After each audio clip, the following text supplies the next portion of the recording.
Welcome to Future Transformation Podcast, partner with FSP Capital, India Blockchain Forum, and Future Transformation Podcast. And today we have very interesting topic, and we have our eminent guest speaker, Anish from IBDIC, and we are talking about IBDIC, India's banking digital infrastructure.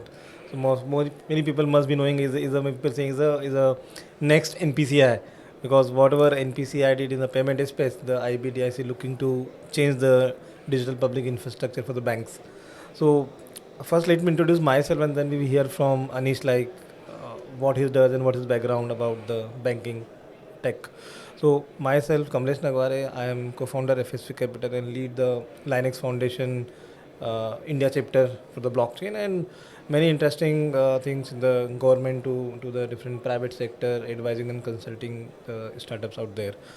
And it's great to be having a Anish here. So Anish, over to you. Like, can you just share your background and what you're doing in the IBDIC? And first of all, tell people what is IBDIC. Because still people are confused about the what is, because we have changed the name as well. I think Yes. the branding. So just So thank you so much, Kamlesh, for having me over, and happy to be part of this wonderful podcast.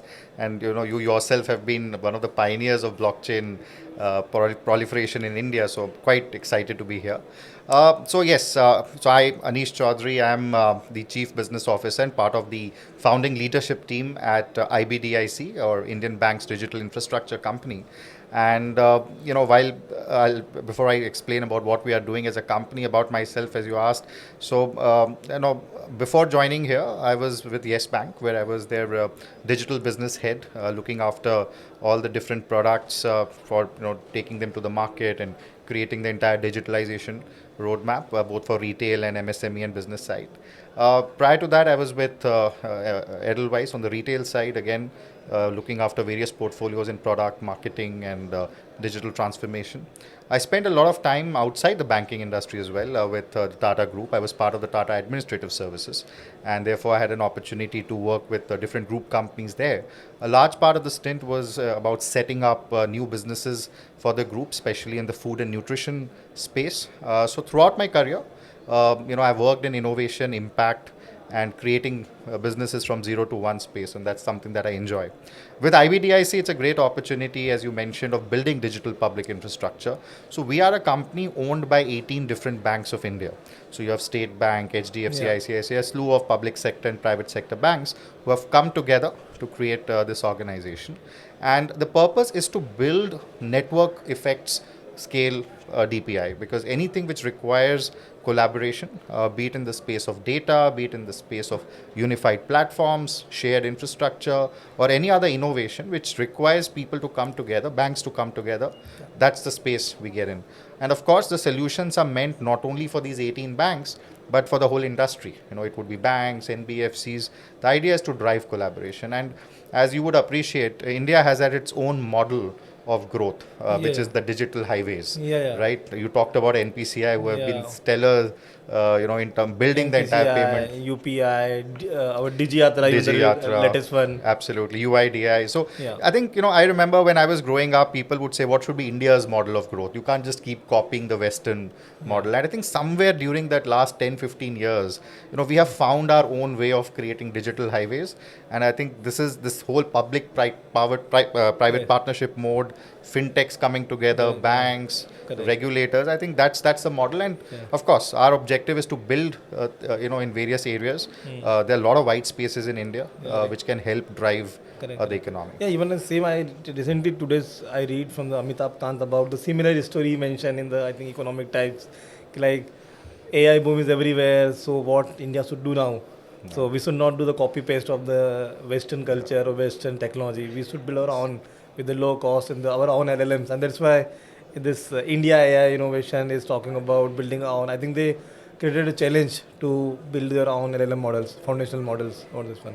So I think before the podcast, we're talking about the kind of design thinking and the how the banks are having a burden of the technology stack, and this challenge.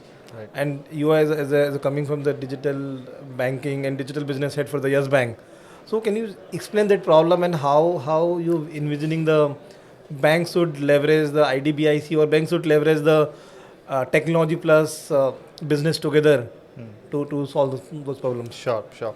So, I think we'll have to divide the whole landscape into three parts. What I call as run the bank, change the bank, and then transform the bank. Okay. Now, we have to look at a long term as a country, right? So, and I think the roadmap has been laid out very well by the government with the Viksit Bharat Mission 2047. So, we are talking about, next 22 decades being the most crucial. Now, if a bank has to look at the next 2 decades for this entire change, there'll be a lot of time that tech and other avenues will go in kind of managing your regulatory challenges or rather changes, your current products improvements. So a lot of bandwidth will go there. But also, what do you plan for the next 5 years? Because if you do not think about them now, you will never get there, right?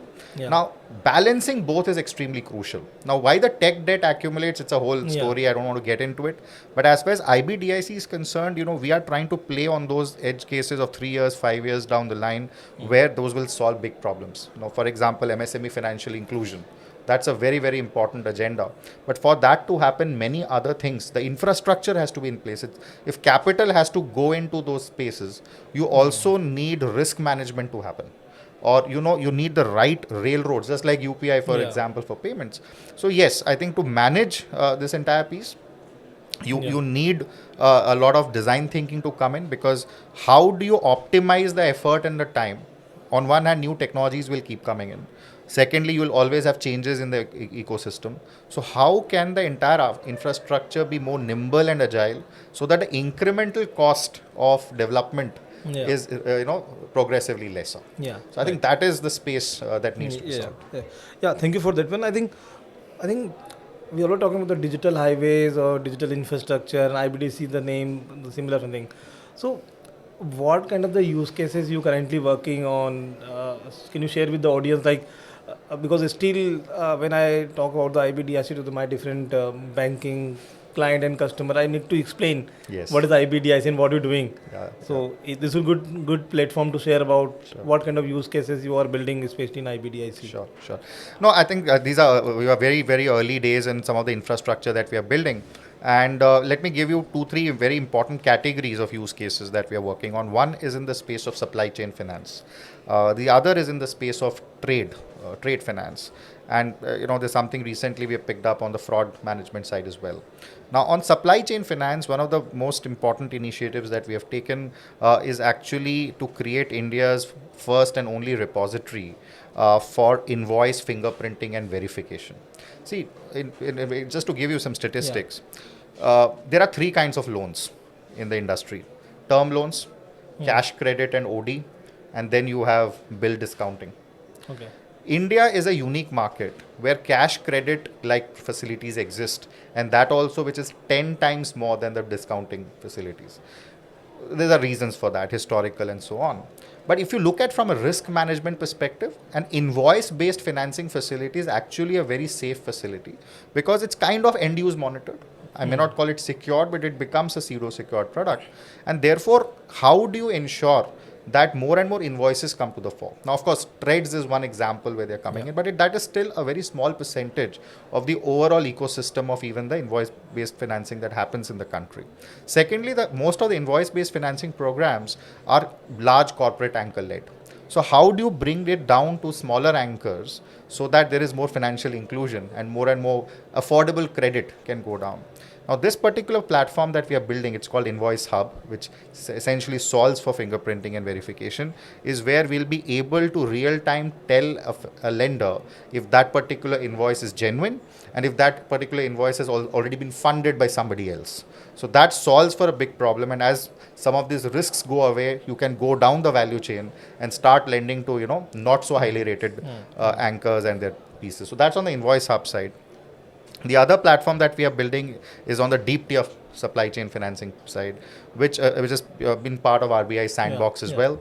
Now, what it essentially does is, using blockchain, it converts invoices into tokens and allows the tier 2 or tier 3 to be paid with those tokens, and can those tokens can then be money can be borrowed from banks against those tokens. So borrowing from the credit worthiness of a highly rated anchor who has accepted those invoices which get converted into tokens, it can be passed down the stream. So without any incremental increase in risk, we are able to spread the credit down the value chain. Yeah. So that's a big piece on I think some democratizing the absolutely. because instead of just maybe full invoice financing, you have Yes. tokens, some Yes. liquidity and the Yes, democratizing yes. of the Yes, so finance. it's a win-win situation for everyone. The banks can access PSL, they can lend to customers who are hitherto not accessible to them, and good MSMEs can get funding Yeah, and not be correct. dependent on Correct. higher rates. Now that's on the supply chain Yeah. side. The other thing, of course, we are doing on the trade finance side, which is a big part. We're calling it the India Trade Network, and that is about digitizing the entire trade finance aspect, both inland and then later on cross-border, because in that space, if you look at the entire movement of documents and the multiple stakeholders, it's a very cumbersome process. And Okay, so I think there is a India trade. I think recently in the budget, the Bharat trade announced. These both are. yeah, so that in fact we welcome that move, and we Yeah. that's a wonderful initiative. That's another DPI that the Is government coming, right? is coming, So and that is a IDBC playing role or is a separate different initiative? no, or ultimately all these initiatives, that's an umbrella initiative, and Yeah. we hope to partner and become part of it. create Okay, that impact. But yes, that's a big initiative, because if you look at ease of doing business, Correct. trade velocity is a very big aspect. You see what's happened with payment velocity, Yeah. and trade velocity can play a very, very big role there. Correct. And similarly, there are various other use cases around supply chain, and we work very closely with banks, with various other stakeholders, regulators, to get a sense of what's the need in the market, and we try to work out use cases. The good part is we create working groups and we validate the use cases, and we co-create the use cases actually. So that's the infrastructure building bit. Yeah. Thank you. And thank you for the detailed. I think if you innovating something, because you're looking at the innovation use cases, and having a RBI sandbox is a right place, and is congratulations for that one, because if you're democratizing or bringing the tokenization out there, and this in doing in India, because still we have not clear regulatory around the blockchain and tokenization in India, right? And it's great to be part of the RBI sandbox, and hopefully it will be kind of build kind of foundational stone about the coming such kind of regulation out there. So yeah, it's great. Other thing like which I wanted to ask about is IBDIC is a non-profit foundation, right? Or it is a So how does we are a private limited company owned by 18 different banks of India. Okay. We do all these banks are shareholders in the organization, and whatever projects, whatever initiatives we do are keeping impact in mind. So we have certain guardrails around what kind of projects we'll pick up, and whether it will create that desirable impact, because it should not be a use case meant only for a few users, in terms of not only adoption but also the scale and impact of adoption. So those are the guardrails we work, and ultimately it all of that we do should be self-sustainable, because ultimately otherwise no initiative can last forever. And what advice you give to, like, because we're talking about this digital thinking or the human centric design, the tech debt. So what advice will give to banks or the fintech or the regulators who could consider the IBDIC or come with IBDIC to build the common infrastructure out there, or any kind of advice you want to give to fintech founders?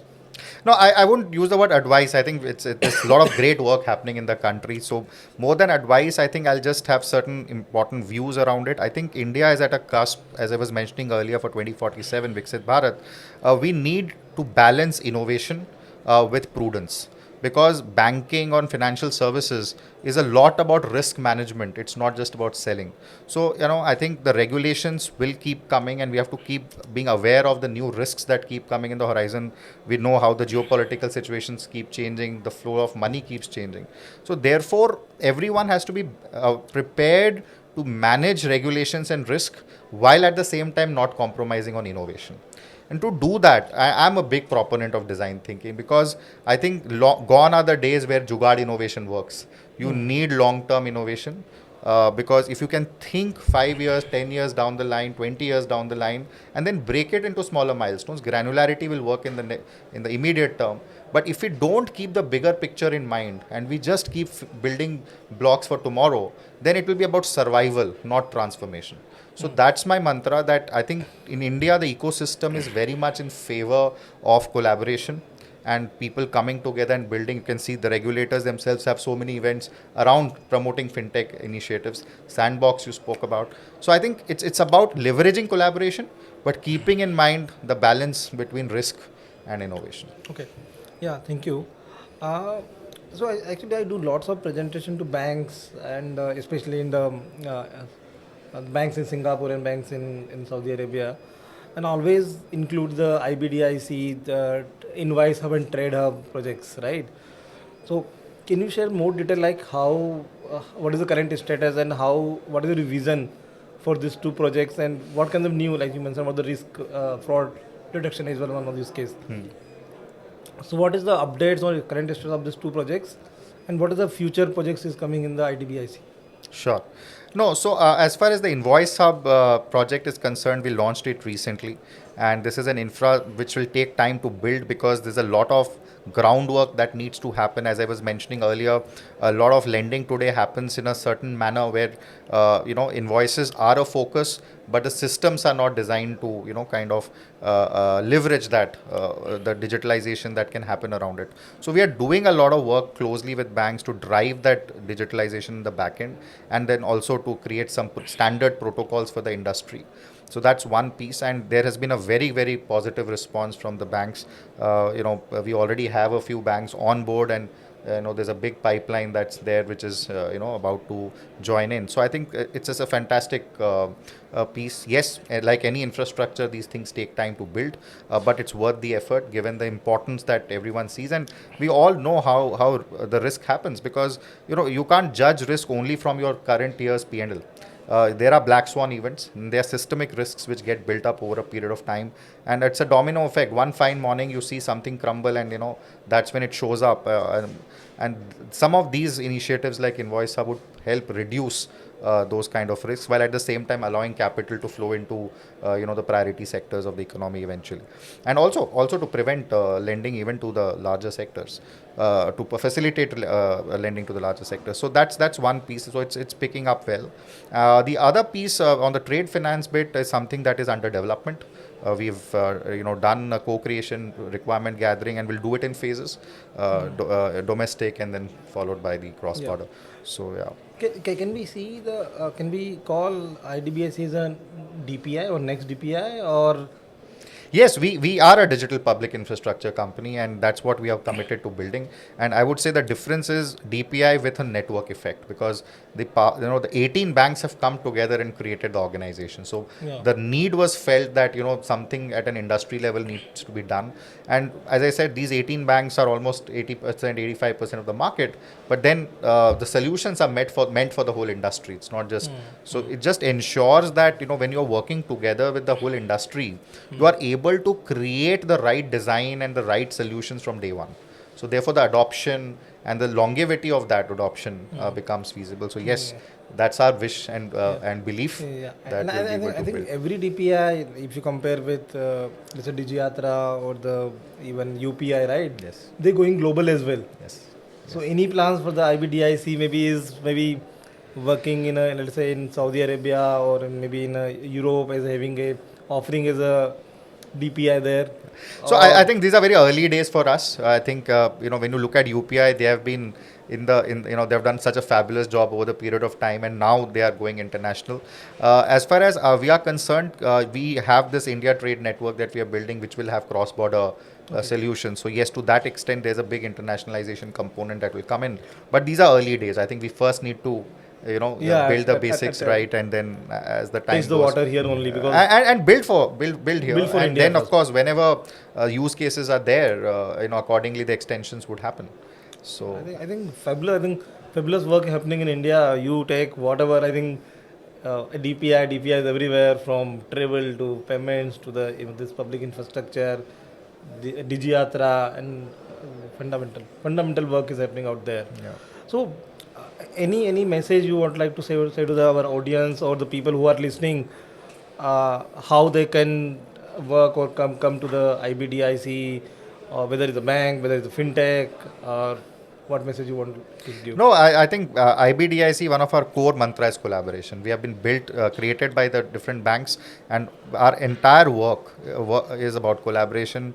We work together with the industry, and therefore, more than happy to engage with any stakeholder who is committed to building for India. I think next 20 years are the best time to build for India, build Yeah. from India, Yeah. and I think that's the passion, that's the energy. And the event the event you are speaking about, I think I see so much energy. There's so much of things happening in the country, and if we can play a role in helping facilitate some of those and ensuring that as a network we are able to drive change. So we're happy to have as much support and as well as support the ecosystem. Yeah, thank you, Anish, and thank you, IDBIC team, and thank you, Ashish Singhal, as well, for Yes. taking initiative and Yes. leading from the front. Yes, And yes.